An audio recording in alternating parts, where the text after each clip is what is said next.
सबसे पहले आपको बताएं, रावलपिंडी की तहसील कहूटा के गांव बगाड़ शरीफ के जंगल में आग भड़क उठी है। इसकी तफसील जानते हैं नुमाइंदा जियो न्यूज़ शब्बीर डार ने हमें ज्वाइन किया। शब्बीर, कहिएगा कहूटा में लगी आग कितने रकबे पर लगी है और कब तक काबू पा लिया जाएगा?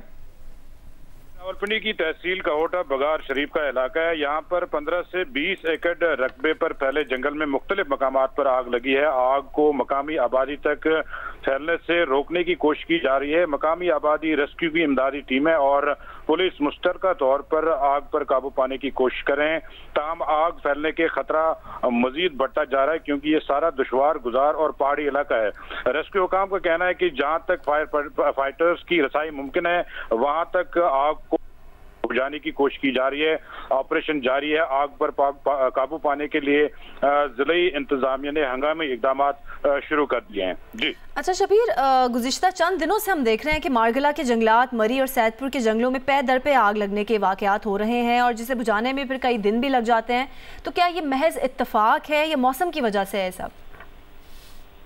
जी, जैसा कि पूरे मुल्क में गर्मी की जो लहर है वो जारी है और हीट वेव इस वक्त बिल्कुल अरूज पर है और यही वजह है क्योंकि हमने अक्सर देखा है कि गर्मी के सीजन में ही ये आग लगने के वाकयात रोनमा होते हैं। वो चाहे रावलपिंडी की कहूटा के जंगलात हों या मारगला पहाड़ियाँ हों, यहाँ पर गर्मी के सीजन में ऐसे वाकयात सामने आते हैं और ये गर्मी की वजह से ही होता है कि ये जंगलात में आग नमूदार होती है।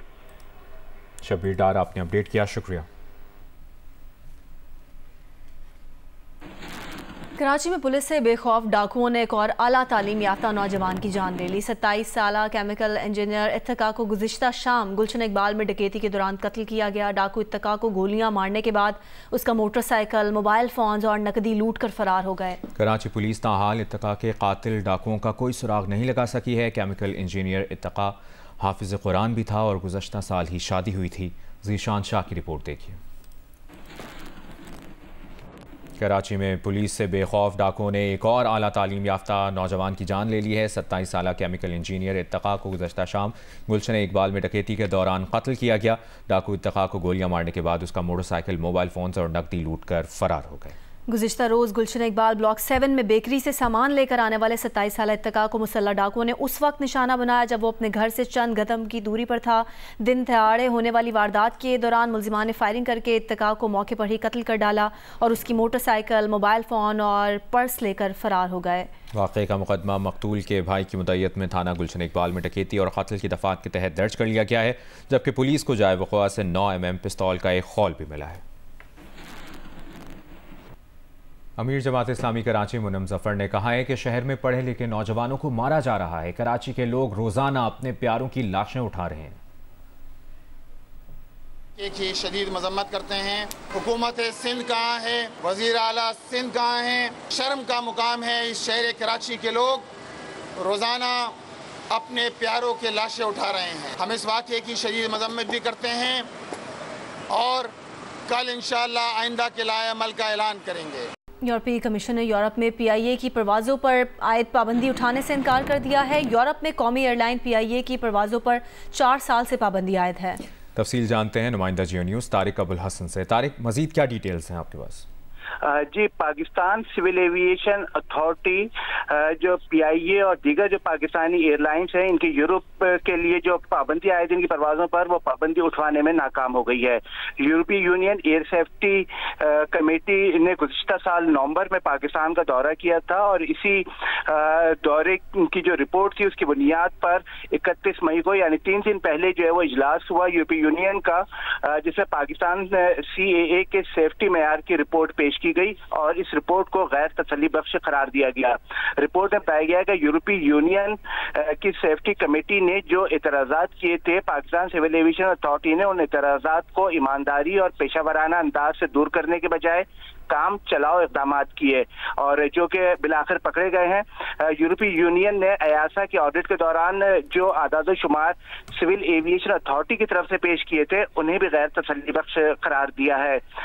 रिपोर्ट में मजीद कहा गया है कि पाकिस्तान सिविल एविएशन अथॉरिटी के पास परवाजों में बैनुल-अक़वामी हिफाजती मेयार पर अमल के लिए तो रिपोर्ट में तो बड़े संगीन इल्जामात हैं। सिविल एविएशन हुक्काम का फिर क्या मौक़िफ़ है इस पर? देखिए, इस पूरे मामले के ऊपर सिविल एविएशन अथॉरिटी ने मुकम्मल खामोशी इख्तियार की भी है। हमारे बार बार राब्ता करने के बावजूद भी इस रिपोर्ट से मुताल्लिक नहीं कहा गया है। एक और बहुत अहम बात जो यूरोपीय यूनियन की रिपोर्ट में कही गई है वो ये कि उनसे कहा गया है कि हुकूमत पाकिस्तान को ये मशवरा दिया गया है कि वो सिविल एविएशन अथॉरिटी में पेशावराना काबिलियत के हामिल क़यादत लाई जाए। और हम ये देखते हैं कि सिविल एविएशन अथॉरिटी अपने क़याम से अभी तक एडहॉक बुनियादों पर चलाई जा रही है। सीए का सरबराह कभी सिविल ब्यूरोक्रेसी से आता है और कभी फौजी ब्यूरोक्रेसी से, और डेपुटेशन पर ये आते हैं और जब तक इन्हें मामलात का तजुर्बा होता है उस वक्त डेपुटेशन का पीरियड खत्म हो जाता है और फिर एक नया डीजी आता है जो दोबारा से काम सीखता है। यही वो सारी चीजें हैं जो कि सिविल एविएशन अथॉरिटी में मुकम्मल तौर पर गैर पेशावराना अंदाज में चलाई जा रही हैं। और जो पीआईए का हादसा हुआ था उसके बाद ये चीजें हाईलाइट हुई हैं। फिर जो गुज़िश्ता हुकूमत वज़ीर हवाबाजी थे उनका जो बयान आया था तफसीलन इस पे हमें आगाह कर रहे थे, बहुत शुक्रिया आपका। भारतीय वज़ीर आज़म नरेंद्र मोदी ने लोकसभा चुनाव में भारी अक्सरियत से कामयाबी के दावे किए हैं, मगर अपोजिशन जमात इंडियन नेशनल कांग्रेस ने मोदी की जीत दिखाने वाले एग्जिट पोल मुस्तरद कर दिए हैं। राहुल गांधी ने कहा है कि ये एग्जिट पोल नहीं, मोदी मीडिया पोल हैं। अपोजिशन इत्तेहाद इंडिया इंतखाबात में 295 सीटें जीतेगा।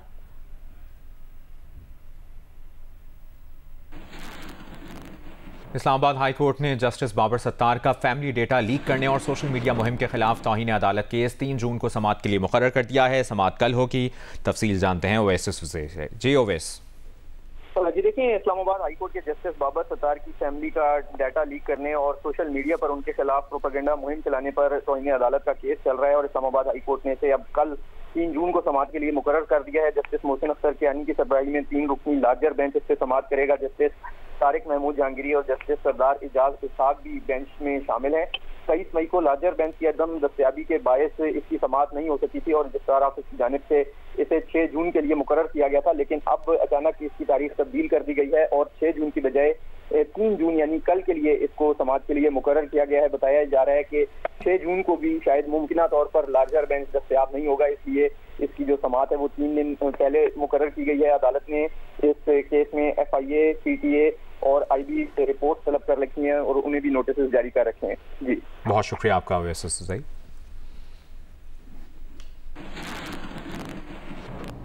वफाकी वज़ीर दाखिला मोहसिन नकवी ने लंदन में पासपोर्ट और नादरा सेंटर्स का दौरा करके ओवरसीज़ पाकिस्तानियों की सहूलत के लिए अर्जेंट पासपोर्ट 7 रोज़ में जारी करने का हुक्म दिया है। वज़ीर दाखिला मोहसिन नकवी का कहना है कि दयार गैर में रहने वाले पाकिस्तानियों को नॉर्मल पासपोर्ट 30 रोज़ में जारी किया जाए। पॉलिसी का इतलाक दुनिया भर में मौजूद तमाम पाकिस्तानी मिशंस पर होगा। इन अहकामात से पहले ओवरसीज़ पाकिस्तानियों को नॉर्मल पासपोर्ट 4 माह जबकि अर्जेंट पासपोर्ट 1.5 माह में मिल रहा था। वज़ीर दाखिला मोहसिन नकवी ने मज़ीद कहा कि पासपोर्ट में ताख़ीर किसी सूरत बर्दाश्त नहीं। मुकर्रर करदा मुद्दत के अंदर पासपोर्ट जारी ना हुआ तो मुतल्लिका अफसरान के खिलाफ एक्शन लिया जाएगा। उन्होंने पासपोर्ट की मुकर्ररा मुद्दत में फराहमी यकीनी बनाने के लिए मॉनिटरिंग सेल भी कायम कर दिया। वफाकी वज़ीर दाखिला मोहसिन नकवी की PSO ASP Shehrbano monitoring cell को हेड करेगी।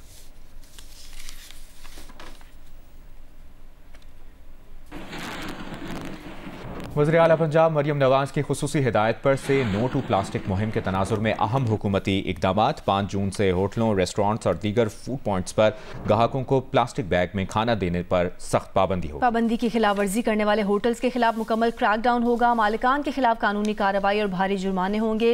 गैर कानूनी प्लास्टिक बैग की तैयारी, प्रोडक्शन, तरसील और खरीदो फरोख्त पर पाबंदी के लिए मैकेनिज्म पर सख्ती से अमल दरामद के लिए तैयारी मुकम्मल कर ली गई है। प्लास्टिक बैग्स की जगह कॉटन बैग्स के इस्तेमाल को फ़रोग दिया जाएगा। सूबाई वज़ीर मरियम औरंगज़ेब का कहना है कि प्लास्टिक का इस्तेमाल कैंसर और दीगर मुहलिक बीमारियों का सबब बनता है।